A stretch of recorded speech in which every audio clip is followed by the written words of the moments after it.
낭만서점 18회 두 번째 트랙 시작합니다. 안녕하세요. 저는 소설 쓰는 정희영입니다. 네, 안녕하세요. 평론 쓰고 있는 하우입니다. 네. 정말 추워졌어요. 네. 날씨가 이제 오늘 비가 내리고 있는데요. 어제도 비가 오더니 이제 곧 있으면 나뭇잎도 떨어지고 겨울이 올 것 같습니다. 예. 저희는 10월 21일에 녹음을 하고 있죠. 그리고 이 방송이 업로드 되는 거는 10월 28일이겠네요. 10월 28일도 비가 오고 있을까? 날씨가 어떨까? 네. 그것도 궁금해지는데요. 저희가 거의 일주일 단위로 좀 이렇게 앞당겨서 녹음을 하잖아요. 예. 일주일이나 5일 이렇게 보니까 저는 가끔은 그 5일 뒤, 일주일 뒤를 막 혼자 상상해 보곤 하거든요. 어떻게 녹음이 진행될까? 예, 그날은 어떤 날일까? 예, 저희가 지금 이렇게 녹음한 것을 일주일 후에 저희도 업로드해서 들을 텐데, 그때 나의 일상은 어떤 모습일까? 날씨는 어떨까? 하늘은 어떨까? 이런 것들을 가까운 근미래죠. 네. 예. 그럼 며칠 뒤를 상상하면 기분이 이상해질 때가 있어요. 저도 그런 생각을 하는데요.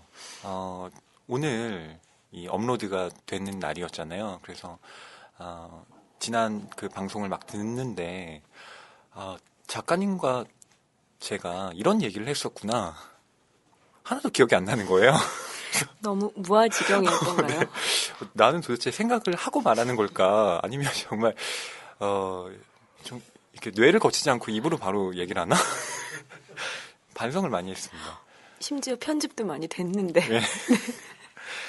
정말 이 경박한 저의 이 성향을 어떻게 해야 될지 갈수록 고민이 깊어집니다. 네, 저는 뭐 그런 건 느끼지 못했었고요. 평론가님 말씀하시는 것에. 근데 그런 건 있더라고요. 지난 그 2주의 녹음을 저희가 이곳이 아닌 다른 곳에서 했잖아요. 남의 집 스튜디오에서 했기 때문에 훨씬 좀 가라앉고 조심스럽고 이런 게 있었어요. 근데 그 세라 워터스의 핑거 스미스랑 또 우리 퍼트리샤 하이스미스의 리플리 녹음할 때는 저희 스튜디오에 오랜만에 와서 오랫동안 녹음했잖아요. 그러니까 저희가 진짜 긴장이 풀리고 그렇죠. 네, 되게 많이 자유로워졌다는 그런 느낌은 들더라고요. 그래서 둘 다 좀 조심성 없고 좀 더 자유롭게 말하지만 그래서 어떤 분들은 저도 왜 이렇게 경박하지? 왜 이렇게 자주 웃지? 뭐 이러시는 분들이 있으셨을지도 모르겠어요. 근데 제가 듣기에는 그 틈 사이에서 저희의 어떤 해방감? 맞습니다. 네. 그 낭만서점에 대한 애정? 이런 것들이 막 이렇게 묻어나서요. 네. 저는 개인적으로 편안했어요. 네, 저도 뭐 친정에 돌아온 듯한 느낌을 받아서 지하가 그렇게 편할 수가 없어요. 이제 햇빛이 싫더라고요.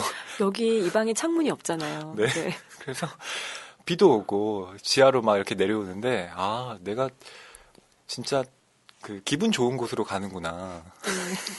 원래 좀 음침한 곳으로 들어가면 기분이 나빠져야 정상인데 이제는 제가 낭만서점에 너무 익숙해져서 참 사람이 많이 바뀐 것 같습니다. 요즘 좀 힘들고 어려운 일이 많은데요. 녹음하러 올 때만은 해방감을 느낍니다. 예, 요새 어떤 어렵고 힘든 일인지는 모르지만 원고가 좀 많아지시고 그다음에 사회생활이 되게 활발해지신 걸로 알고 있어요. 네. 심지어 케이블 TV의 진행자로도 이제 하게 되셨다고요. 예, 이건 전부 PD님과 작가님 덕분입니다. 왜죠? 전 평론가님 이런 말씀을 하실 때 정말 갑자기 급 진지한 표정으로 입에 침도 안 바르고 하시거든요. 네, 진정성을 의심하면 안 되는데 이 진지한 표정이 저로 하여금 자꾸 네. 그렇습니다, 여러분. 네, 저희 진심을 의심하지 않는 그런 낭만서점이 되겠습니다. 예. 네. 그리고 또 저희 청취자분들을 빼먹으셨어요. 네. 정말 청취자 여러분들의 격려와 성원 그리고 때로는 따끔한 비판들 저에게 다 힘이 되고 있습니다. 저희 댓글 달아주시는 분들 저희가 다 확인하고 있습니다. 답글을 달아드리지 못해서 그렇지 작가님이나 저나 늘 매일매일 접속해서 보고 있답니다. 네. 매일 아니면 이틀에 한 번이라도 저희 뭐 순위 확인차. 네, 저는 뭐 한 3시간에 한 번꼴로 정말요? 할 일이 없. 네. 예. 역시 그만큼 낭만 서점을 사랑하신다는 네, 그런 뜻인데요. 저 요새 그 후기가 부쩍 늘어났어요. 예. 네. 감사드리고요. 예. 또 저희 특히 소설 캐스트로 바뀌고 나서 좋아졌다. 또 저희 시각에 동의하면서 들으신다는 분들 많아지셔서요. 정말 감사합니다. 예. 개인적으로 저도 저희 그 전에 이런저런 책들 다룰 때도 물론 배울 게 많고 재미있었어요. 예. 전혀 다른 분야 공부하는 것 같기도 했고요. 그다음에 초대 손님들이 거의 매주 나오셨기 때문에 2주에 한 번씩 나오셨기 때문에 이제 그런 새로운 분들 뵙고 말씀 듣는 것도 참 좋은 경험이었는데요. 근데 소설 캐스트로 바뀌고 나서 그런 부분은 뭐 좀 아쉽지만 그래도 제가 좋아하는 소설들 같이 널리 읽었으면 하는 소설들에 대해서 깊게 천착하고 예. 네. 아, 천착이요? 네. 네, 정말 파고드는 후벼 파는 예. 네. 그런 시간들이 저한테 위로가 되고 더 좋아요. 그래서 어쨌든 더 잘하겠다는 그런 의지로 들어주셨으면 좋겠어요. 사실 또 정말 솔직히 말씀드리면 저도 이제 슬슬 소설 다시 쓰거든요. 근데 그럴 때 낭만서점에서 정하는 소설들 아니면 이렇게 해서 강제적으로 일주일에 한 권, 두 권 읽지 않으면 안 읽게 돼요. 저에게도 역시 재독을 하든 새로운 책을 읽든 그 낭만서점을 진행하는 것은 책을 계속 읽게 하는 예. 그런 큰 효과가 있는 것 같습니다. 아, 네. 책이 가득한 그리고 소설을 사랑하는 책방, 여기는 낭만서점입니다.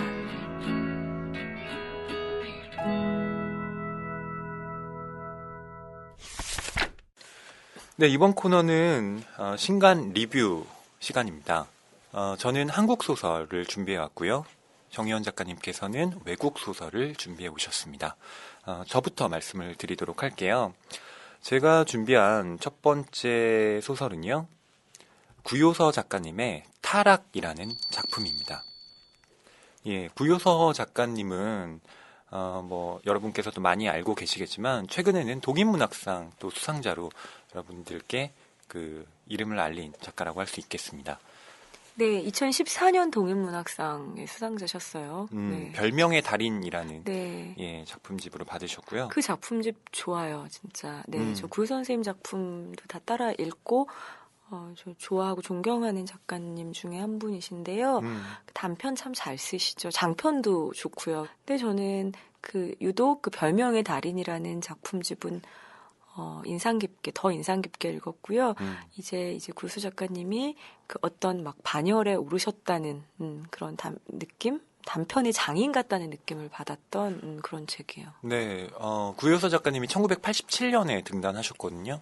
지금까지 거의 30년 동안 소설을 쓰신 건데 정말 마치 회사에 출근하시듯 글을 쓰시는 또 작가로 유명합니다. 9시에 출근하셔서요, 6시까지 쓰시고 퇴근하셔서는 이렇게 취미 생활을 하시다가 또 주말에는 어디 TV 중계도 보시고 교회로 놀러 가기도 하시고 그 다음에 다시 월요일이 되면 출근하시고 이렇게 글을 쓰신다고 하시더라고요. 네. 네, 이번에 타락이라는 작품은 장편입니다. 3년 만에 내신 작품인데요. 네, 소설의 줄거리는 대략 이렇습니다. 낯선 외국에서 유학을 하고 있는 산이라는 주인공이 이 인이라는 사람과 운명적으로 만나게 됩니다.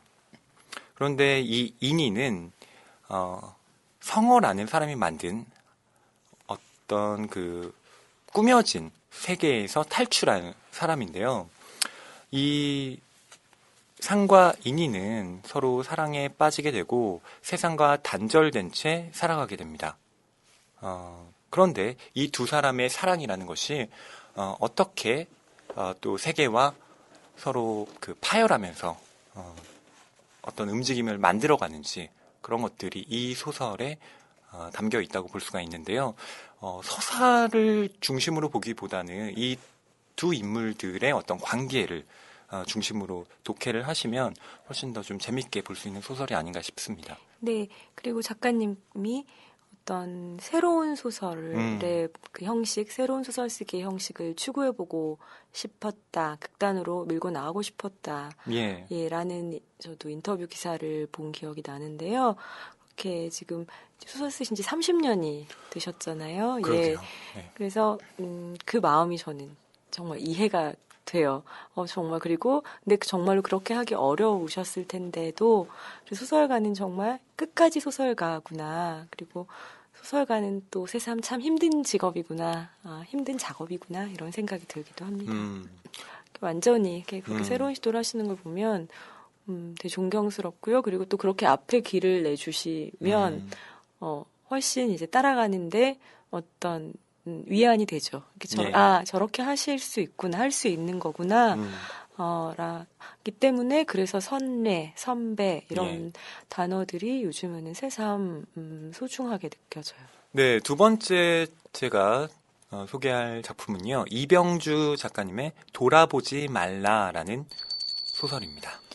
네, 저희 녹음 들어오기 전에 이병주 작가님이라고 해서 저는 신인 작가신가? 이랬거든요, 진짜. 그랬더니 그게 아니라 그 돌아가신 이병주 선생님이라고 맞습니다. 하셔서 그 이병주 작가님이냐며 제가 깜짝 놀랐었습니다. 예, 이병주 작가님 하면 뭐 여러분께서는 지리산, 그다음에 뭐 소설 알렉산드리아 정도의 작품으로 많이 알고 계실 텐데요.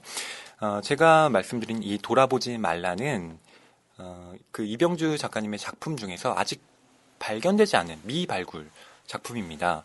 1968년부터 69년까지 경남 매일신문에 연재되었던 이병주 작가님의 초기 작품인데요.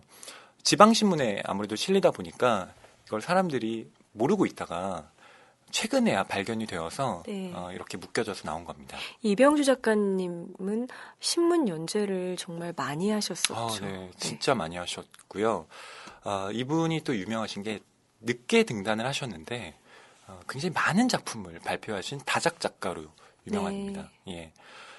소설을 쓰게 된 계기가 1955년에 이분이 또 언론인이기도 했고 대학 교수이기도 했는데 부산에 이렇게 놀러 가셨다가 그 언론인 친구들하고 이렇게 얘기를 하셨대요. 그런데 그러면 이병주 자네가 한번 써보지 않겠나? 그래서 그래 내가 한번 써보지 뭐 이렇게 해서 그냥 소설을 쓰셨대요. 그때부터 발표하기 시작한 작품들이 어마어마한 양이 되어서 결국 돌아가실 때까지 우리가 볼 수 있는 그런 작품들을 내셨던 거죠. 예, 그렇습니다. 아까 잠깐 말씀하셨는데 요즘에 그 공부하시는 분들, 젊은 연구자들 사이에서 이병주 작가님을 많이 연구한다면서요. 네, 그렇습니다. 현재 국문학계에서 이 이병주 작가님에 대한 연구가 또 많이 부각이 되고 있고요.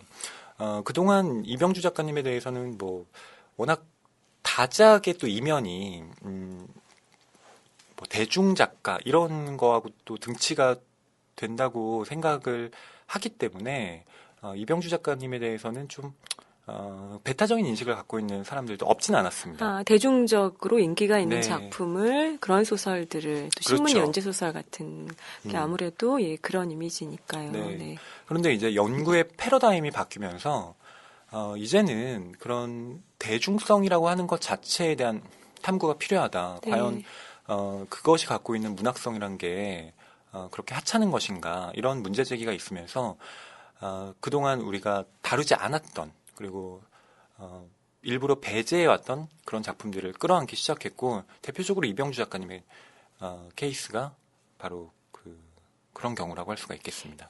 대중서사에 대한 관심과 동시에 대중 그리고 그 대중들이란 누구인가 그리고 그렇습니다. 예. 그 대중들이 그 대중서사를 읽었던 그 시대는 어떤 시대였는가에 대한 그런 복합적인 관심이겠네요. 예, 네. 작가님께서 지적해 주신 바가 정확하고요. 네. 줄거리를 또 잠깐만 말씀드린다면 주말마다 폐결핵 요양원에 입원한 배우자를 방문하러 가는 두 남녀가 있습니다. 그러니까 한 명은 남편이 폐결핵으로 입원해 있고 한 명은 아내가 이 폐결핵으로 입원해 있는데 매번 이렇게 방문을 하다 보니까 이 병문안을 가서 그 서로 이 미묘한 관계, 그러니까 눈이 맞게 된 거예요. 그래서 그 두 사람 사이에 이렇게 일주일마다 한 번씩 만나는 그런 불륜 아닌 불륜에 대해서 다루고 있는 소설이 바로 이 돌아보지 말라라는 작품입니다. 네, 흥미롭겠네요. 네. 네. 저는 두 권의 외국 소설 준비했습니다. 첫 번째 소설은요, 이 책의 표지를 보시면 아마 좀 하실 거예요. 가시네라는 제목의 프랑스 소설인데요. 가시네요? 네. 가시네, 여자? 여자를, 가시네. 예, 네네. 소녀를 나타내는 가시네예요. 그런데 그 마리 다리웨세크라는 그 프랑스의 좀 문제적인 여성 작가의 작품입니다. 예. 저는 이분을 어떻게 기억하냐면요. 이분의 전작, 그러니까 데뷔작이 제목이 역시 특이한 암퇴지였어요. 암퇴죠. 네. 이 책이 지금은 아마 품절 상태인 걸로 알고 있는데 예. 한때 2000년대 초반에 꽤 어떤 충격을 불러일으켰던 그런 내용이거든요. 어떤 판매직으로 취직한 젊은 여성이 그 사회생활을 해감에 따라 암퇴지로 변하는데 그런 변신 모티브가 있죠. 그런데 불행해져야 되잖아요. 막 집에만 들어가야 되는데 이 암퇴주로 변한 이 여자를 이용할 가치가 있다고 생각한 어떤 정치인이 나타나서 벌어지는 이야기들. 네. 기괴한 상상력이죠. 그러면서 그 사회 현실에 대한 아주 좀 노골적인 그런 풍자들이 막 들어 있습니다. 함께 막 자본주의 사회에서 이 암퇴지람 누구인가? 그리고 우리가 사는 곳은 돼지우리인가? 돼지우리가 아닌가? 이런 질문인데요. 네. 이 작가의 신작입니다. 그래서 프랑스 문단에서는 항상 가장 논쟁적인 작가라고 해요. 근데 그녀가 이번에는 10대 소녀의 성, 예, 육체적인 표정이 왜 그러시죠? 아니요. 예, 방금 네네. 그 작가님 말씀을 듣고요. 생각을 갑자기 했습니다. 네, 꼭 사서 읽으실 것 같습니다. 예. 평론가님은. 흥미가 네, 확 생기네요. 10대 소녀의 육체적인 자각에 대해서 네, 썼다고 합니다. 근데 이 작품이 발표되고 나서 프랑스 문단에서는 지나치게 외설적이다라는 그런 평가를 얻었다고 해요. 갑자기 이 작품의 그 판매 포인트가 내일 확 올라가는 게 아닐까요? 네. 그러게요. 근데 순진한 소녀에서 여인으로 변모해가는 어떤 그 여성의 그 모습이 담겨져 있다고 하는데요. 네. 표지가 그 여자의 비키니를 일러스트로 딱 그린 거예요. 네, 그래서 되게 감각적이면서 매혹적인 표지입니다. 누구나 보면 헉하는 그런 표지예요. 근데 내용을 잘은 모르지만 잘 어울릴 것 같습니다. 예. 그래서 네, 카트에 담아놨고요. 저도 꼭 보고 싶습니다. 네. 두 번째 소설은 어떤 거죠, 작가님? 네, 두 번째 소설은요. 사라진 해밍웨이를 찾아서라는 소설입니다. 미국 작가의 책인데요. 실제로 그 해밍웨이, 죽은 해밍웨이를 찾는 게 아니라 해밍웨이의 사라진 원고가 있어요. 이건 좀 유명한 이야기인데 1922년에 그 파리의 기차에서 해밍웨이의 첫 부인인 헤들리 리차드슨이 해밍웨이의 초기작 원고가 들어있었던 그 가방을 분실한 사건이 있었거든요. 그래서 예. 그 원고들은 정말 세상에서 사라졌어요. 그래서 그 원고가 지금 있었다면 얼마나 좋을까를 많은 사람들이 아쉬워하죠. 네. 근데 바로 여기서 착상을 해서 일종의 추리소설을 쓴 작품입니다. 예. 수십 년 후에 현재죠. 현재 해밍웨이 추종자이면서 연구자인 어떤 교수가 있는데 이 교수가 미지의 인물로부터 이 사라졌던 원고를 받게 됩니다. 네. 그래서 이 원고가 너무 소중하기 때문에 보험 처리를 해야 되잖아요. 그럼요. 네, 그래서 이 교수가 옛 연인이었던 디디라는 아가씨가 보험회사에 근무하는데요. 이 보험조사원인 디디에게 이 원고의 보험 처리를 부탁을 합니다. 그리고 나서 그 다음날 살해된 시체로 발견이 되죠. 그리고 원고도 사라집니다. 예. 근데 이 장소에 처음 간 것, 그래서 시체를 발견한 사람은 이 디디라는 아가씨고요. 예. 이 디디라는 아가씨가 1인칭 화자로 이 소설이 전개가 됩니다. 전 조금 읽었는데요. 이게 정통적인 추리소설 같지 않고 이 1인칭 화자가 굉장히 발랄하게 내 이름 디디인데 뜻이 뭔지는 묻지 마라. 막 이렇게 굉장히 발랄한 어조로. 근데 나는 지금 쫓기는 신세가 돼버렸다. 이렇게 아. 이 전개가 됩니다. 그래서 그녀는 일단 누명을 벗고 그리고 이 사라진 해밍웨이 원고를 찾으려면 범인을 밝혀야겠죠. 네, 이렇게 범인을 추적해가는 이야기입니다. 사실은 모티프 자체는 사실에서 출발했기 때문에 네.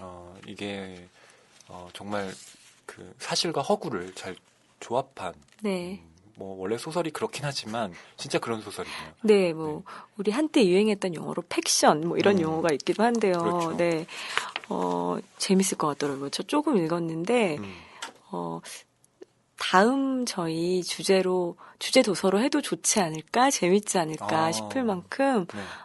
예, 재밌는 소설이었어요. 네, 뭐 사라진 원고에 대해서 이 추적해가는 소설이 저는 그 김현수 작가님의 굿바이 이상의 네, 경우도 그렇잖아요. 그러니까 그러네요. 이상이 원래 오감도를 네. 계획할 때는 아주 오랜 기간 쓸 것을 염두에 두고 내가 벌써 원고 쓴 게 얼만데 여기까지밖에 발표 못했다, 아쉽다 이렇게 소감을 남기잖아요. 그러면 오감도의 어떤 작품들이 분명히 남아 있을 텐데 그거 어디 갔을까? 사실 거기에서 착상한 게 바로 굿바이 이상의 어떤 출발인데 네, 그것과도 또 연관지어서 독해해 볼 수 있는 그런 작품이네요. 네.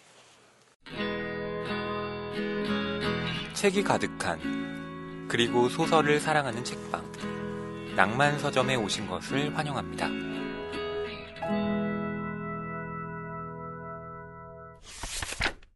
저희 신간 리뷰 이렇게 마치도록 하고요. 저희 2부에서는 항상 그 2주에 저희가 같이 이야기해본 소설 중에서 한 권 골라서 네.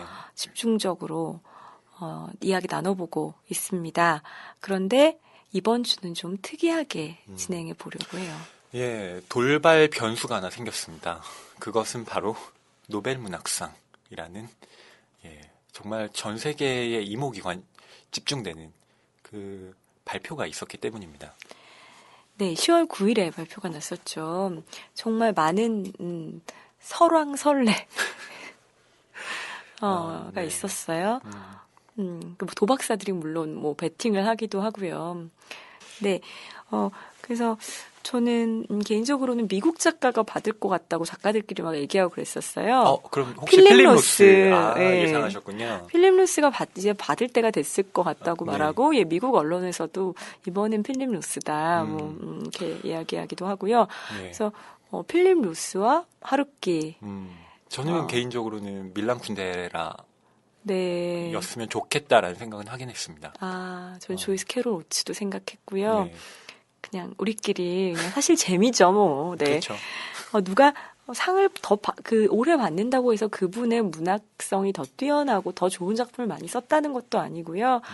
역시 모든 상이 그렇듯 심사위원의 취향의 문제고 그 해의 운빨의 문제라고 생각하는데요. 그렇습니다. 예. 예. 거기에 대해서 또 작가님께서 칼럼을 쓰기도 하셨잖아요. 그러게요. 저 읽었습니다. 되게 작가님께서 이 노벨 문학상에 대해서 어떤 생각을 또 하고 계신지 단순히 상이 갖고 있는 어떤 의미뿐만 아니라 그것이 파급되어서 우리에게 미치는 어떤 영향력에 대해서도 정말 날카롭게 해부하셨는데요. 작가님께서 칼럼을 쓰게 된 계기는 물론 노벨 문학상이 그 수상자가 발표되었기 때문입니다. 아닙니다. 2주에 한 번 금요일마다 마감을 해야 하고 문화 이슈에 대해서 써야 하기 때문입니다. 예. 뭐 어쨌든 작가님께서 이렇게 말씀하셨지만 노벨 문학상이라는 건 일종의 우리가 갖고 있는 그 증상이라고 또 볼 수가 있을 텐데 늘 왜 한국 작가는 받지 못하는가? 예, 우리는 깊은 컴플렉스를 갖고 있잖아요. 근데 작가님께서는 이렇게 쓰셨습니다. 파트릭 모디아노가 노벨 문학상 수상자로 발표가 되었는데 그가 프랑스 작가고 또 프랑스 문학이 이번에 받았다는 그런 것에 대해서 우리가 그렇게 많은 신경을 쓸 필요가 있을까? 그러니까 작가의 국적이라는 것보다 결국엔 좋은 문학이 남는 것이고 그런 면에서 본다면 이번에 그 파트릭 모디아노가 수상을 한 것은 전혀 이상한 일이 아니다. 다만 왜 한국 문학 작품이 세계 시장에서 통하지 않느냐. 그러니까 한국이라는 레테를 붙였을 때 우리가 계속 놓치게 되는 것이 있다. 그것에 대해서는 작가님께서 또 말씀해 주시죠. 이렇게 들으니까 그냥 남의 얘기 듣는 것 같네요. 이렇게 쓰셨습니다. 그런데 저는 노벨 문학상 때만 되면 막 언론이 들끓고 갑자기 아무도 그동안 364일 동안 관심이 없었던 한국 문학의 새삼스레 화살을 돌리는 게 참 되게 기이하게 느껴지거든요. 그렇죠. 네, 저도 좀 이상해요. 네, 네. 한국 작가가 그렇다면 왜 한국 작가들은 뭐 하는 거야? 우리는 언제 받아라고 말하는데 아무도 뭐 노벨 물리학상이나 뭐 이런 데 대해서는 뭐 그렇게 논의를 하시겠지만 이렇게 범언론적으로 얘기하지 않잖아요. 예. 근데 한국 문학은 왜 우리한테 왜 그러지라고 말하는데 그런데 그분들의 누가 누가 노벨 문학상을 어떤 작품이 받을 거라고 말할 때 너무 현실을 모르고 계시는 분들이 그리고 평소에 한국 문학에 대해서 정말 문외한이신 분들이 때를 만난 듯 되게 계몽적 시선으로 맞습니다. 네. 그렇게 회초리를 휘두르는 그런 느낌을 받곤 해요. 그래서 상처도 받지 않아요. 모르는 사람들이 그러는데 참 저분들 왜 저럴까 싶긴 한데요. 일단 저의 생각은 일단 노벨 문학상을 왜 우리가 받아야 하나고요. 그렇죠. 네, 그게 뭐지? 왜? 그런 생각이 일단 첫 번째로는 그렇고요. 그다음에 두 번째로는 한국의 좋은 소설들, 좋은 시들, 좋은 문학들이 많이 나오면 당연히 좋죠. 그런데 그게 한국 문학이라서 저는 더 좋은지는 잘 모르겠네요. 네. 그러니까 결국 국적에 대한 그러니까 문제인데 과연 문학의 어떤 국적성 사실 네. 그걸 따질 때 결부되는 것은 민족주의의 이데올로기인데 정현 작가님께서 문제 제기를 하신 부분이 저는 바로 그 지점이라고 생각합니다. 그러니까 한국 문학이 왜 세계 문학에 통해야만 하는가? 그러니까 왜 우리가 거기에서 그것도 어떻게 보면 세계 문학이라고 얘기하지만 극히 편중된 어떤 서구의 그런 인정을 받는 것이 우리에게 왜 그토록 강박적인 일이 되어야만 했는가에 네. 대해서 말씀을 하고 계시다고 예. 느꼈습니다. 그 작가님께서 저는 이 결말 부분을 참 재미있게 쓰셨다고 생각했는데요. 뭐 잠깐 읽어드릴까요? 네. 그렇다면 이제 이런 물음을 던져볼 수도 있지 않을까? 해외 에이전트에게 선택되지 않은 제3세계 작가의 작품은 훌륭한 문학이 아닌가? 예술 작품이 거래되는 그 세계 시장이라는 곳의 건전성과 자율성을 우리는 무조건 신뢰할 수 있는가? 대답 대신 나는 이런 망상에 빠져본다. 세계 문학 시장에서 명예를 드높이고 싶은 한국의 젊은 작가가 있다고 치자. 그는 눈 밝고 공평한 에이전트가 자신의 명작을 하루빨리 발견하도록 고대해야 할 것이다. 그 수동적인 방법이 너무 오래 걸릴 것 같다면 작품을 기획하는 단계에서부터 세계 시장에서 소비될 목적으로 쓰는 방법도 있을 것이다. 전 세계에 통하는 보편성의 지점을 영리하게 파악하되 서구의 에이전트와 독자들이 동양 작가의 입을 통해 듣고 싶어 하리라 예상되는 어떤 것. 그들에게 이국적이라 비춰질 정서를 작품 밑바탕에 까는 것도 놓치지 말아야 한다. 뛰어난 번역가를 만나는 것은 몹시 어렵다고들 하니 아예 직접 영어로 써서 미국 시장에서 먼저 출간하는 방법이 제일 빠를지도 모른다. 그래, 역시 관건은 영어다. 전국의 문학 청년들이여, 대동단결하여 영어 공부를 하자. 이런 실없는 농담이 그다지 이상하지 않게 들린다는 점이 어쩐지 서글프다. 네, 민망하네요. 아니요, 저는 네. 되게 이걸 읽으면서 좋았습니다. 네, 마치 이걸 읽으면서 공산당 선언에 한 구절을 보는 듯한 영어로 인상을 쓰자. 받았고요. 네. 만국의 프롤레타리어 단결하라. 만국의 작가 지망생들이요. 영어로 토플을 글을 써. 공부하자. 네. 네.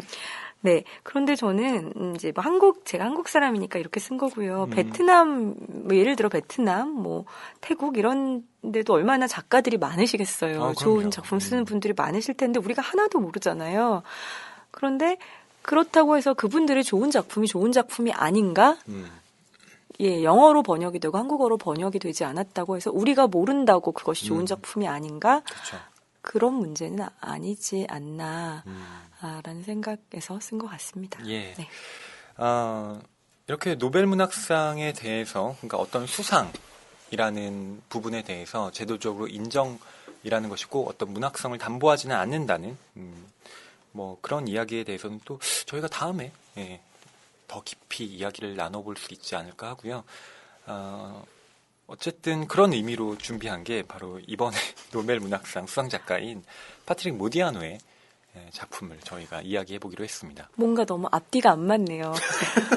그러니까 작가님께서 제가 그 방금 한 말에 대해서 모순적이다라고 말씀하셨는데 그 모순을 저 역시 느끼고 있습니다. 그러니까 어떤 문학상의 수상작이 반드시 뛰어난 것은 아니다라고 얘기를 했으면서도 그래도 우리가 다룰 건 노벨 문학상 작품이랍니다. 라고 얘기하는 게 굉장한 모순이죠. 네. 그런데 노벨상 수상작이어서 수상자의 작품이어서 어두운 상점들의 거리를 저희가 다루는 것은 아니에요. 파트릭 모디아노에선 다룰 만한 작가, 여러분들께 소개 드릴 만한 작가라고 생각하고요. 그 다음에 어쨌든 그 전혀 사람들이 다시 읽지 않다가 갑자기 베스트셀러 순위에 확 올랐잖아요. 예. 심지어 아까 지금 제가 나오기 직전에 본 인터넷 서점의 순위에서는 종합 1위더라고요. 네. 네, 이런 책은 새로 출간된 거나 마찬가지 아닌가 싶기도 하고요. 네. 그런 현상이 참 재밌었어요. 그래서 파트릭 모디아노의 이 어두운 상점들의 거리를 다뤄보면 재밌겠다 싶었죠. 근데 먼저 말씀드리면요. 이 어두운 상점들의 거리 저는 제독이에요. 오래전에 읽고 다시 읽은 건데 역시나 참 읽기가 힘들더라고요. 예, 이 노벨 문학상의 선정 이유를 들어보시면 알 텐데요. 그는 기억의 예술을 통해 불가해한 인간의 운명을 소환하고 점령기 프랑스의 현실을 드러냈다. 라고 했는데 네. 우선 기억의 예술, 이 기억의 그 탐구하는 그런 소설들을 보면 대체로 어렵습니다. 몽환적이고요. 네. 이렇게 서사의 결을 파악하기가 쉽지가 않아요. 네, 우리가 모든 소설에는 줄거리가 있다라는 관점에서 접근을 하면 절대로 이 소설을 이해할 수가 없습니다. 예. 네. 저희 그럼 이제 본격적으로 파트릭 모디아노의 어두운 상점들의 거리 이야기 나눠보도록 하겠습니다. 네, 파트릭 모디아노가 여러 작품들을 썼는데요. 그 중에서 이 어두운 상점들의 거리가 콩쿠르상을 수상하고 그의 대표작으로 알려져 있습니다. 네, 한국에서도 파트릭 모디아노의 작품들, 뭐 신원 미상 여자, 슬픈 빌라 이런 작품들 다 소개가 됐는데요. 어두운 상점들의 거리를 독자분들이 그래도 가장 많이 알고 계셨던 것 같아요. 그러면 이 파트릭 모디아노에 대한 간략한 소개를 좀 해드리고 시작하는 게 좋을 것 같은데요. 파트릭 모디아노는 1945년생입니다. 그리고 18살 때부터 글을 쓰기 시작해서 1968년에 에투알 광장으로 데뷔를 합니다. 그 이후에 이 1978년 어두운 상점들의 거리로 프랑스의 권위 있는 상인 이 콩쿠르상을 수상하게 되고요. 또 작품마다 이 독자와 평단에 관심을 받는 작가로 부상하게 됩니다. 파트릭 모디아노의 특징 중에 하나는 이 프랑스 어떤 현대사에 대한 그런 역사성을 소설 안에 계속 기입하고 있는 방식으로 작품을 쓰고 있다는 것인데요. 그런 점에서 이 어두운 상점들의 거리도 기억을 찾아가는 여정에서 프랑스의 점령기, 그러니까 나치 독일에 의해서 프랑스가 지배받았던 그 시대의 이야기를 또 간접적으로 서술하고 있습니다. 저희가 고민을 많이 했습니다. 이 소설을 과연 어떤 방식으로 다룰 수 있을 것인가. 예. 그만큼 소설 읽어보신 분들은 알겠지만요. 소설이 훌륭한 소설이다, 훌륭한 소설이 아니다. 이런 논의의 문제가 아니라요. 그 명확한 서사라는 것이 없기 때문에. 그리고 이것은 태생적으로 이 소설은 그 서사가 없을 수밖에 없습니다. 왜냐하면 그 주인공 화자, 1인칭 화자가 심지어 1인칭 화자니까 나죠. 나가 예전 기억을 잃어버린 남자예요. 예. 근데 그 잃어버린 남자가 자기의 기억을 찾아 떠난 거죠. 그러니까 무엇이 진실이고 무엇이 진실이 아닌지는 아무도 모릅니다. 네. 예, 그것이 대전제가 되어서 시작이 되는 이야기라서요. 필연적으로 몽환적이고 어떤 추상적인 이야기가 될 수밖에 없습니다. 예. 뭐 그럼에도 불구하고 정말 아주 간략한 줄거리를 말씀드린다면 이 기억상실증에 걸린 흥신소의 퇴역 탐정이 마치 다른 사람의 삶을 추적하듯이 자신의 과거를 캐 들어가기 시작합니다. 그런데 그러면서 만나게 되는 어떤 사람들을 통해서 자신의 그 과거를 재구성하게 되는데요. 그 과거를 통해서 드러나게 되는 어떤 사실들이 바로 프랑스의 현대사와 맞물리면서 이 인물의 과거가 입체적으로 다시 만들어집니다. 그런 면에서 이 소설은 명확한 확증적인 서사가 있다기보다는 항상 기억이라는 게 그렇잖아요. 계속 왜곡될 수밖에 없고 마치 모자이크처럼 만들어질 수밖에 없기 때문에 그런 희미한 자취들을 독자들로 하여금 되묻게 하는 그런 소설이라서 이야기하기가 그렇게 쉽지만은 않은 책이라는 네. 생각이 듭니다. 근데 바로 그 점이 이 소설의 매력의 정수기도 하고요. 예. 저는 이 소설이 베스트셀러 막 순위에 갑자기 오르는 것을 보면서 참 묘한 생각이 들어요. 왜냐하면 그건 베스트셀러 순위 오른다는 건 평소에 이 소설을 안 읽어보신 분들, 그리고 네. 평소에 소설도 잘 안 읽으신 분들이 일단 노벨 문학상 수상작이니까 구입을 하신다는 뜻인데요. 예. 이 소설은 절대로 베스트셀러가 될 수 없는 소설이거든요.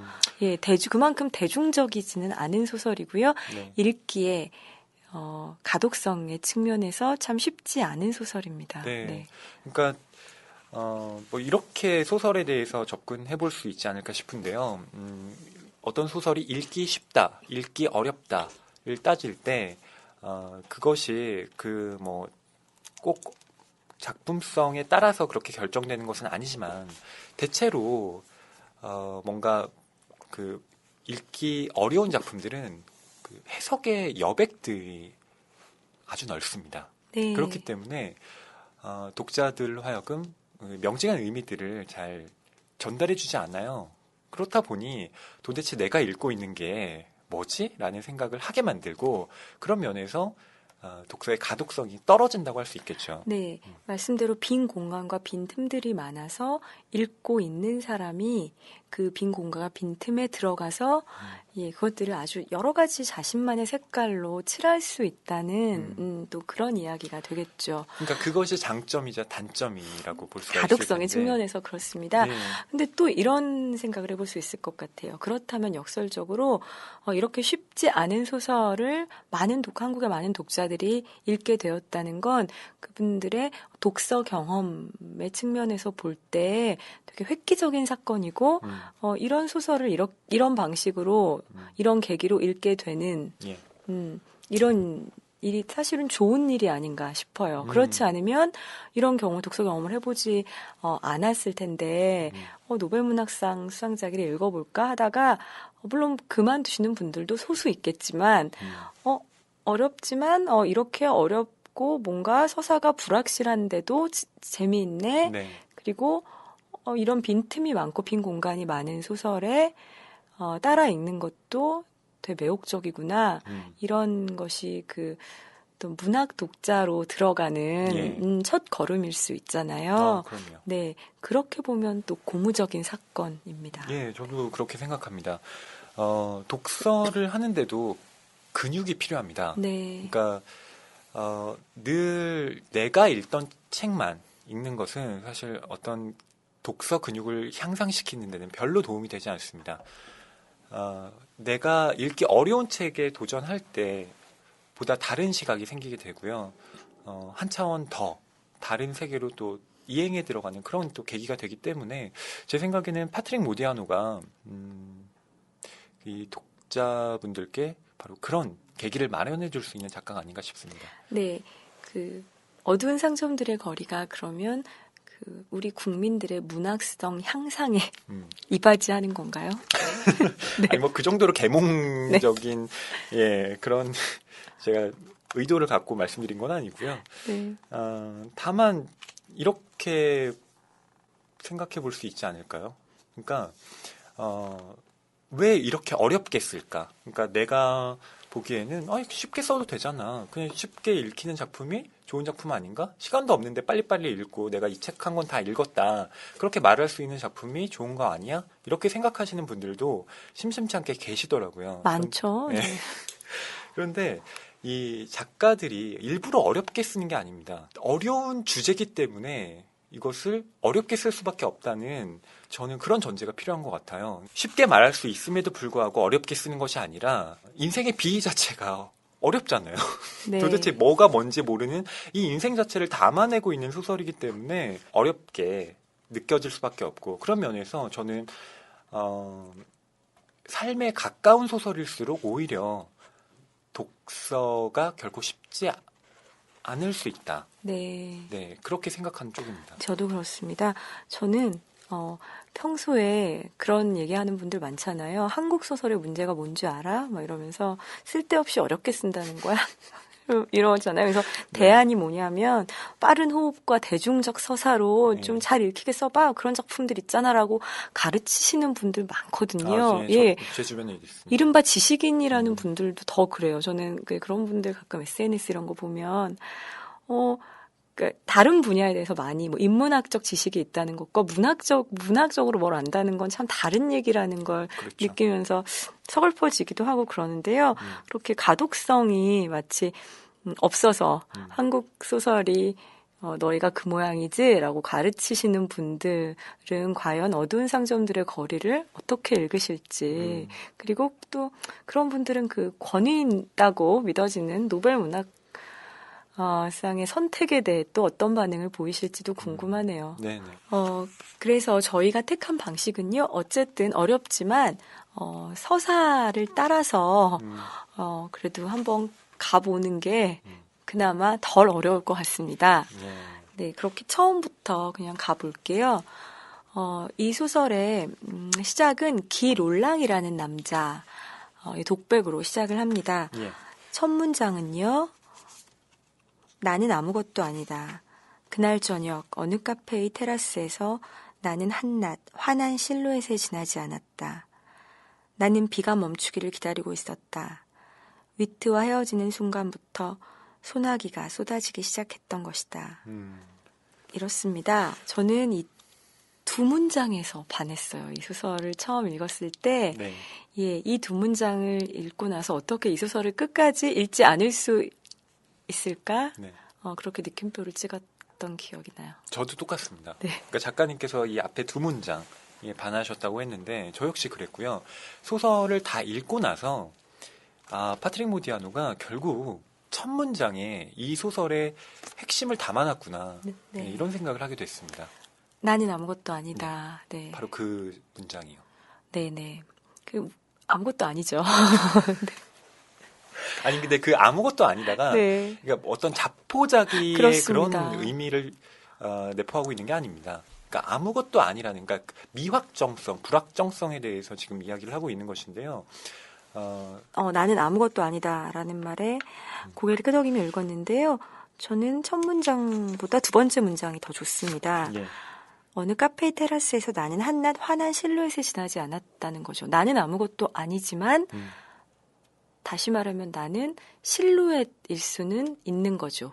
일종 한순간. 그렇죠. 네. 환영 같이 네. 형상으로 비춰지는 건데요. 네. 예. 작가님은 두 번째 문장이 또 네, 좋습니다. 첫 번째 문장 나는 아무것도 아니다는 자칫 자포자기로 읽힐 수 있지만요. 두 번째 문장을 읽고 있으면 우리는 결국 아무것도 아닐지 모르지만 그 순간에 내가 햇빛에 비추어서 어떤 실루엣이었던 것 그것은 지금 아무도 기억하지 못할지도 모르고 지금 사라져 버렸지만 실루엣이 아니었던 것은 아니잖아요. 그렇죠. 네. 그래서 이 소설의 짧지 않은 소설의 주제가 이 두 문장 안에 들어있다고 해도 조금 과장이지만 또 과장이 아니기도 합니다. 네. 이 첫 번째 하나라고 시작하는 이 장에는 그러니까 기롤랑과 흥신소의 사장인 위트가 하는 이야기가 담겨져 있습니다. 네. 예, 이 위트 이름만 보면 그냥 위트라 그래서 저는 그 위트하면 떠오르는 단어 있잖아요. 뭐 웃음, 뭐 유머 이런 게 생각나는데 전혀 그런 인물이 아닙니다. 오히려 삶 자체가 이분도 비극적인 일을 겪어요.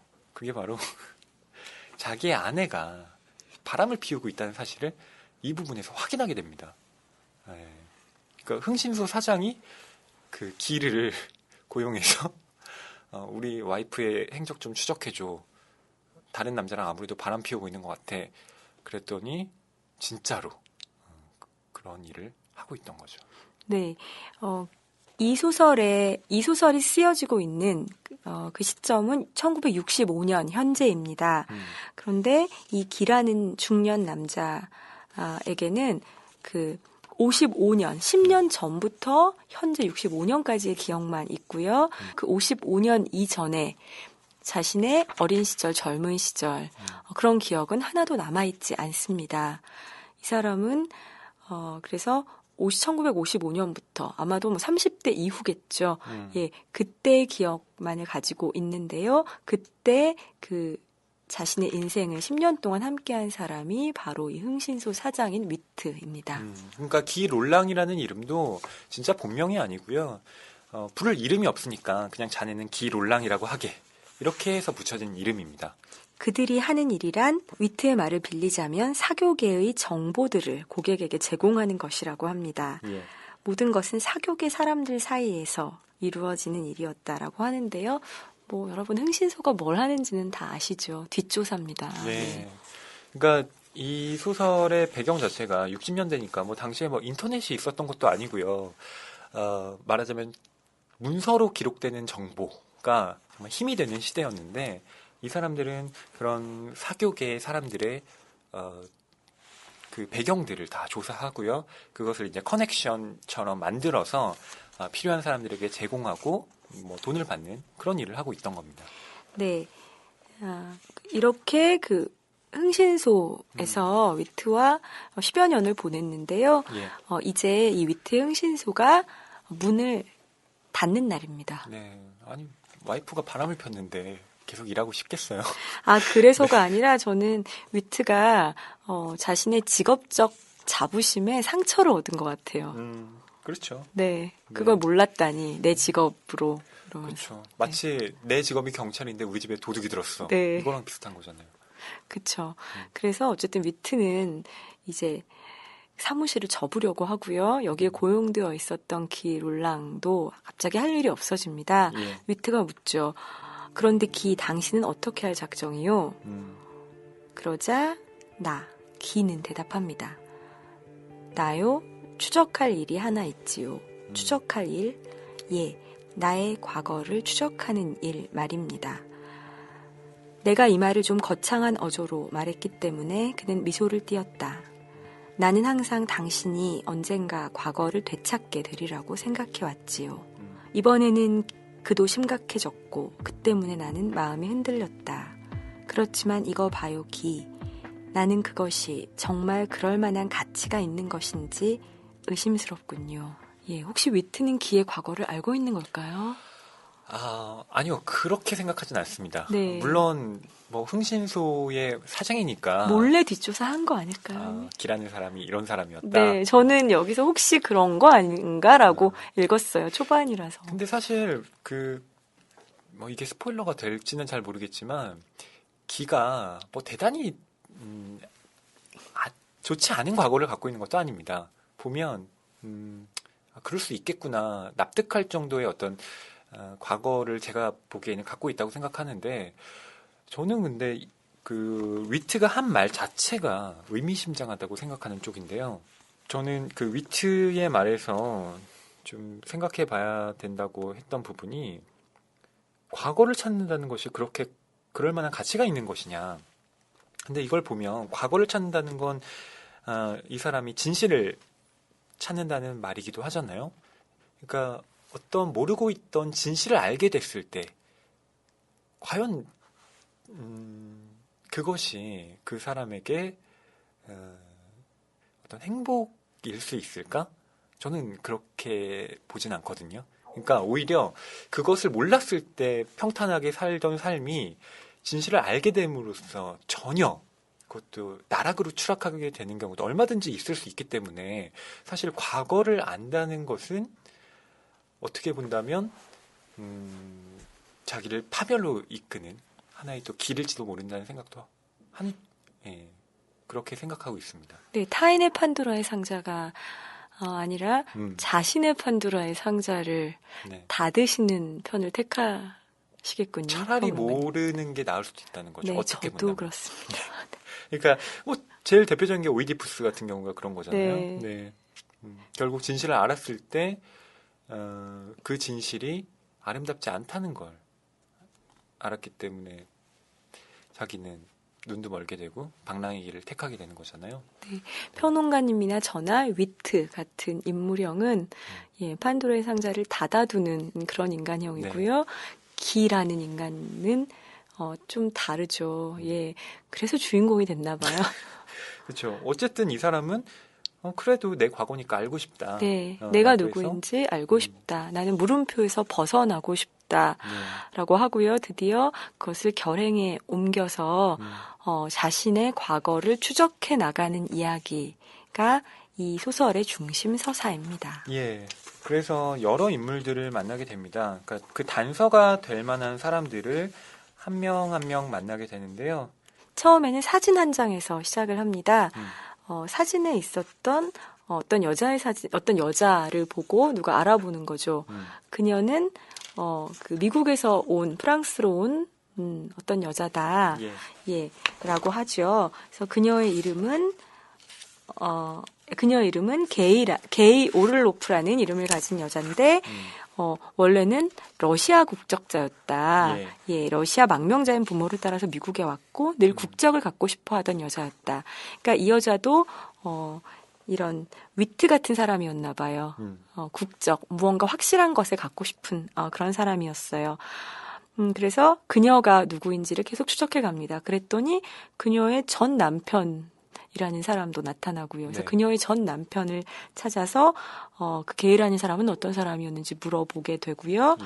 또 점점 그것을 확대시켜 나갑니다. 뭐 이 기롤랑이 누구를 만나고 또 계속해서 누구를 더 찾아가게 되는지는 하나하나 설명드리기는 좀 어려울 것 같고요. 네. 사실 필요도 없습니다. 정확하게 말씀드린다면 그것 자체가 중요한 게 아닙니다. 네. 오히려 제가 보기에 이 소설에서 흥미를 가졌던 것은 기가 분명히 자신의 과거를 찾는다고 하면서 저는 동시에 자신의 과거를 되찾는 일을 계속 미뤄두고 있는 그런 느낌을 받았거든요. 네. 네. 그러니까 알려고 하면서도 계속 아니야. 이거 좀 아닌 것 같은데 하면서 맞아요. 발을 뒤로 빼는 네. 그런 지점이 저는 흥미로웠습니다. 네, 저도요. 네. 똑같은 생각하신 것 같아요. 이게 문체 때문에 더 그렇게 느껴집니다. 이 사람이 난가? 그러니까 그러니까 이 기의 화두는 그거예요. 어디 새로운 인물이 나왔어요. 게이는 여자니까 일단 내가 아니죠. 근데 게이의 전 남편이 월터라는 인물, 피아니스트다라는 정보가 나오면 월터를 찾아가면 생각합니다. 혹시 월터가 난가? 내가 월터인가? 그래서 월터 집에 갔는데 월터는 행방불명됐어요. 그럼 그 사람이 자기일 수 있는 거잖아요. 그리고 월터라고 갔는데 아버지가 나오면서 월터 왜 이제 돌아왔니? 라고 할 수 있잖아요. 그래서 늘 어떤 기대를 가지고 갑니다. 근데 갔더니 월터는 다른 사람이고 자기가 누군지 몰라요. 그러면 너무나 실망을 해야 정상이잖아요. 그렇다면 나는 또 누구인가. 그런데 이 기는 너무나 그 상황을 자연스럽고 담담하게 받아들입니다. 예. 네. 이런 부분 같은 경우가 그렇습니다. 31페이지에 보면요. 스티오파라는 인물을 확인하기 위해서 어딘가에 가거든요. 예. 예. 그런데 두 남자가 자동차에서 내리고 한 여자도 따라 내립니다.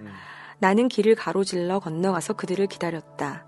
그런데 그들은 점점 다가오고 있었다. 키가 큰 남자가 나를 정면으로 노려보는 것 같은 느낌이 들었다. 이러거든요. 그래서 그들을 만나러 갔음에도 불구하고 그들이 자기에게 점점 어떤 확실한 기억일 수도 있는 어떤 그런 존재들이 다가오는 것에 두려움과 불안을 느끼는 네. 그런 문장들이 있습니다. 예, 바로 그렇습니다. 만약 제가 기롤랑이었다면 저는 당신이 스티오파입니까? 나 기억을 잃어버렸으니까 제가 기억을 찾을 수 있게 좀 도와주십시오. 단서를 찾고 있습니다. 이렇게 단도직입적으로 물을 것 같은데 그러지 않습니다. 네. 네, 전혀 그런 언급은 하지 않고요. 그리고 이 사람들이 지나쳐가고 어떤 건물로 들어가는데 나올 때까지 밖에서 줄구장창 기다립니다. 네. 예. 근데 뭐 기다리는 것도 정말 무슨 잠복 근무를 하듯이 계속 면밀하게 지켜보는 게 아니고요.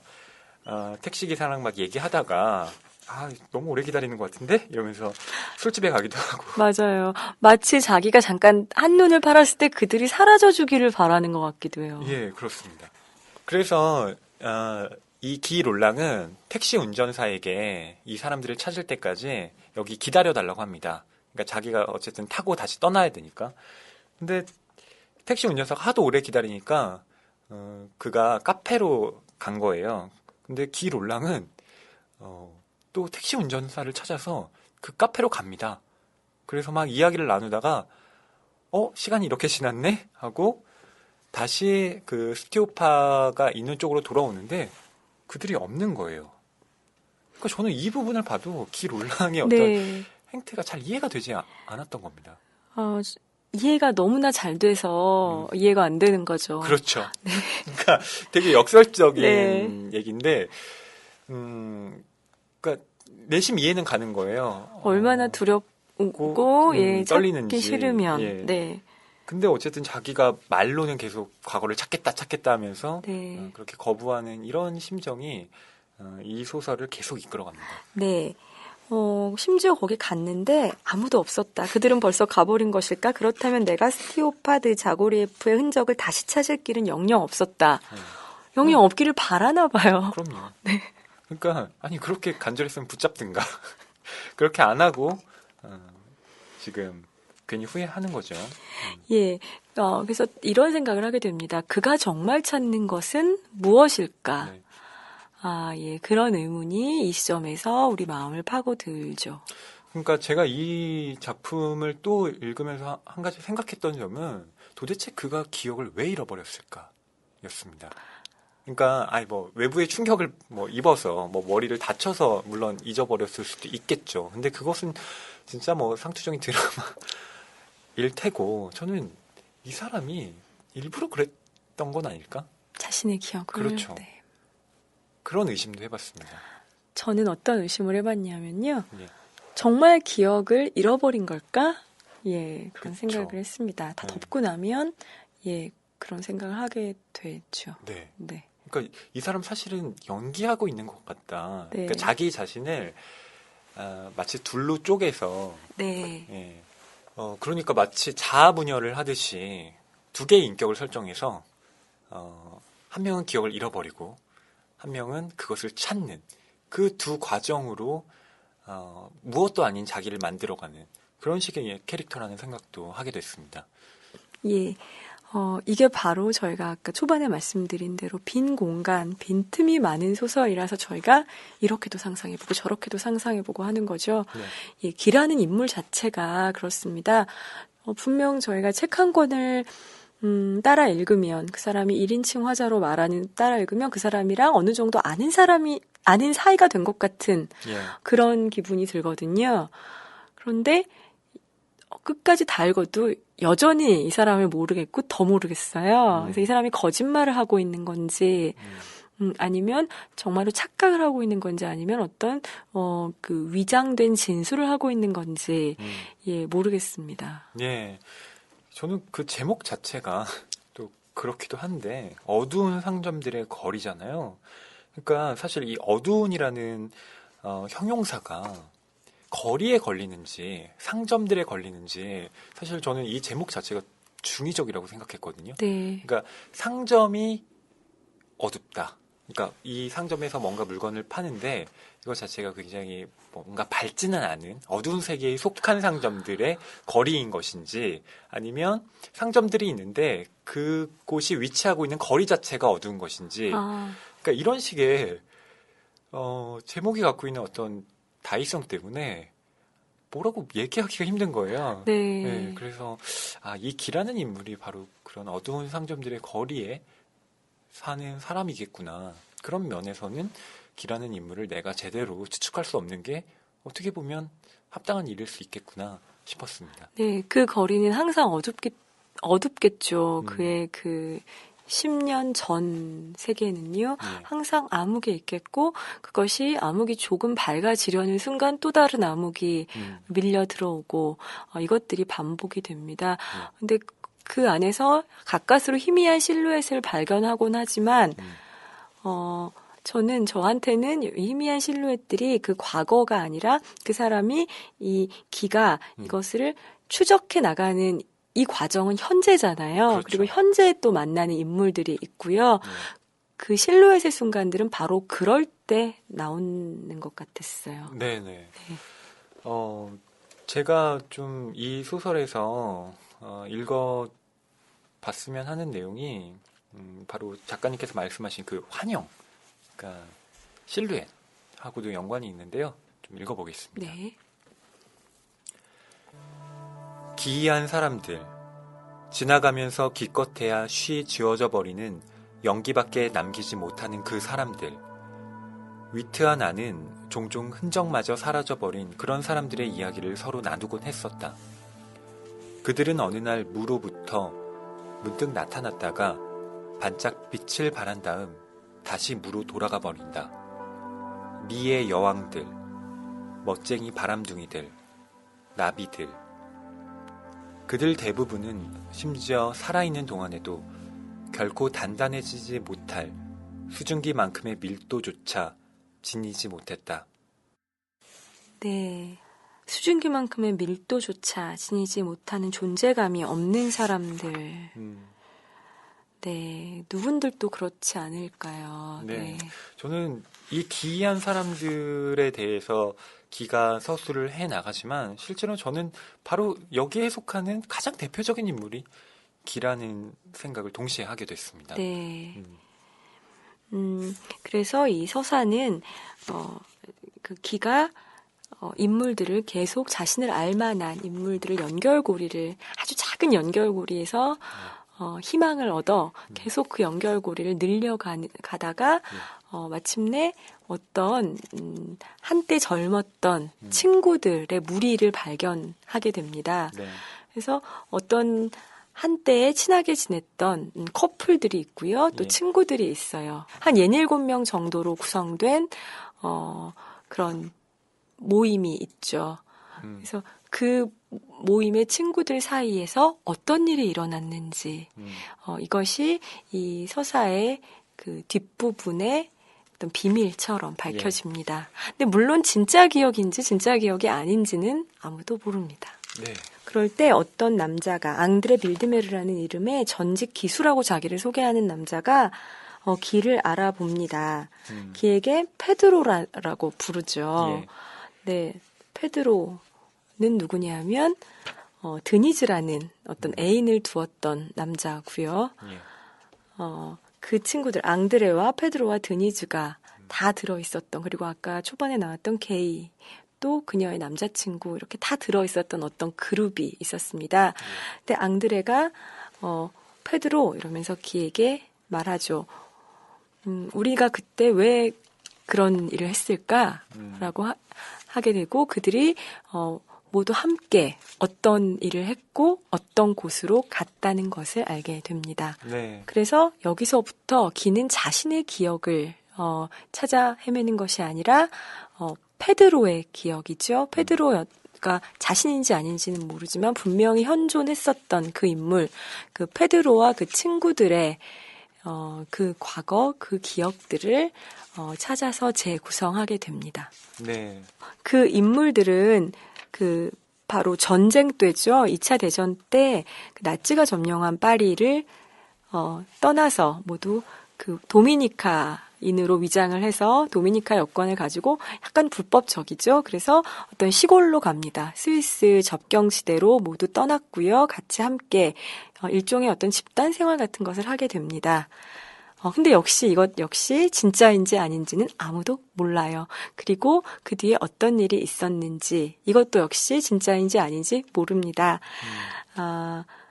그리고 우리 기가 정말 페드로인지 아닌지 저는 왠지 스포일러라고 말하고 싶어지네요. 그런데 저도 진실이 무엇인지 모릅니다.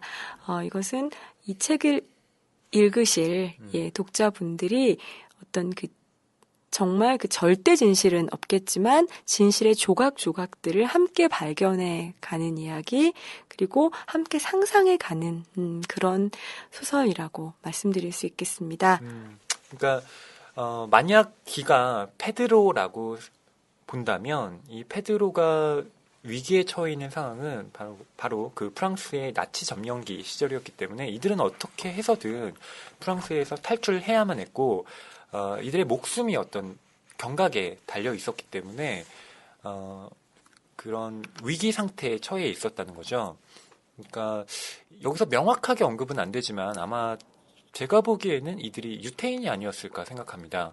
그러니까 당시 나치가 이제 유태인들을 색출해서 수용소로 보내고 있는 그런 상황이었기 때문에 이들은 어떻게 해서든 도피하지 않을 수 없었고 가짜 여권을 만들어서 그 스위스로 도망치려고 하는데 그런 일들이 여기에 설명이 되어 있습니다. 네, 저는 유태인이었다고는 생각해 보지 않았었거든요. 근데 말씀 들으니까 그런 인물이 있을 수도 있겠고, 어쩌면 또, 우리 기가 그럴 수도 있겠습니다. 그리고, 제 상상은 기가 꼭 페드로가 아니라, 여기 배신자도 나오고 이러는데 그 배신자가 기일 수도 있는 거고요. 누가 기인지, 남자 중에 한 명은 일 것 같은데요. 누가 기인지는 잘 모르겠습니다만, 어쨌든, 그들은 그 스위스 접경지대에서 많은 경우 사라진 채 연락이 끊겼고요. 예. 그래서 잃어버린 과거의 신기루를 찾아서가 해설의 제목인데 정말 이 해설처럼 잃어버린 과거로 남아 있습니다. 예. 제가 아까 유태인이라고 말씀드린 건 정말 그 해석에 여백이 너무 많기 때문에 제가 그냥 상상해 본 것이고요. 이 작품이 저는 프랑스 독자들에게 좀 깊은 감명을 줄 수 있었던 건 이와 같이 프랑스의 암흑기, 그러니까 프랑스에 있어서 2차 세계대전 당시에 나치에게 파리가 점령되었던 시절, 또 비시 정권이 수립됐던 이 시절은 좀 떠올리기 싫은 그 어떤 역사의 아픈 기억으로 남아 있는데 그것들을 한 남자의 기억으로 치환해서 접근하고 있다는 점에서 프랑스 독자들에게는 충분히 그런 의미가 있는 작품일 수 있겠다라는 생각을 했습니다. 다만 바로 그렇기 때문에 다른 문명권의 그 독자들, 그러니까 다른 언어권의 독자들의 경우에는 물론 프랑스에게 그런 일이 있었지. 하지만 우리가 그것에 대해서 자세히 알지는 못하잖아요. 그런 면에서 이 어두운 상점들의 거리가 기억을 되찾아 나가는 과정, 그러니까 거기에 역사를 접합한 그런 모든 그 면들을 다채롭게 보기에는 좀 어렵지 않을까 싶었습니다. 네, 역사적 진실 말씀하셨는데 저는 그렇게 생각하진 않았습니다. 이 소설에서 어떤 역사의 현장은 아니죠. 사실 누구나 그 시대를 살아왔으니까요. 네네. 그냥 그 시대를 살았었던 사람들이 어떤 그 개인들이에요. 되게 힘없는 그냥 약한 젊은이들인데 그 개인들이 그 시대를 통과해 왔고 그 시대에 어떤 방식으로 살았다고 해서 그게 역사적 진실이라는 그런 문장으로 뭉뚱그려질 수는 없다고 생각하고요. 그럴 필요도 없다고 생각하고요. 그래서 이 소설에서 그렇게 그 시대에 어떤 일이 있었던 다는 것은 그렇게 중요하지 않은 저는 저한테는 그렇게 느껴지고요. 그게 무엇이었든 간에 그리고 이 소설이 보편성을 가질 수 있다면 그것보다 모든 인간은 자신의 기억을 불완전하게 기억하고 있기 때문에 네. 그리고 우리는 모두 다 암흑 속에 있진 않지만 우리의 기억이라는 건 점점점 시간이 지날수록 흐릿해져 가는 건 분명하잖아요. 예. 그 도수가 계속 떨어져 가고 이미 암흑에 들어간 기억들도 많죠. 네네. 우리는 우리의 과거의 몇 %만 기억하고 있을까 저 그런 생각 가끔 하는데 그렇기 때문에 우리는 누구나 필연적으로 어제를 잃은 사람들이고요.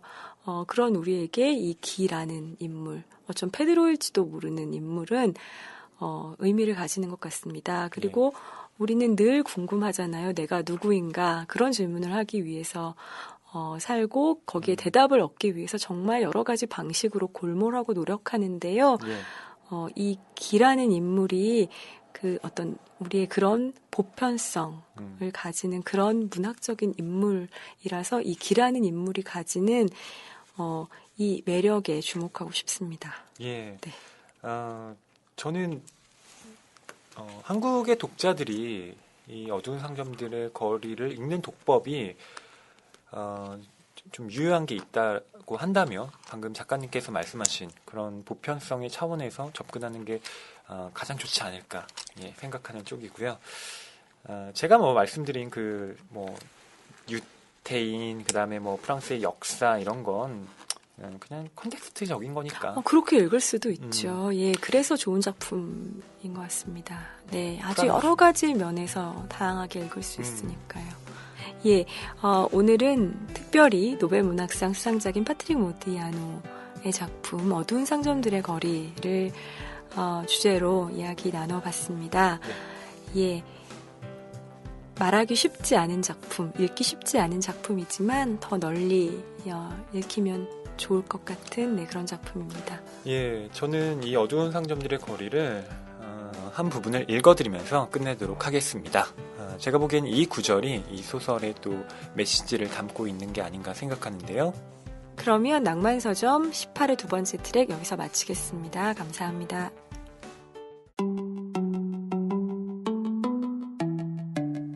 지금까지 모든 것이 내게는 어찌나 종잡을 수 없고 어찌나 단편적으로 보였는지 몇 개의 조각들, 어떤 것의 한 귀퉁이들이 갑자기 내 수사의 과정을 통하여 되살아나는 것이었습니다. 그렇지만 따지고 보면 인생이란 바로 그런 것인 모양이지요. 과연 이것은 나의 인생일까요? 아니면 내가 그 속에 미끄러져 들어간 어떤 다른 사람의 인생일까요?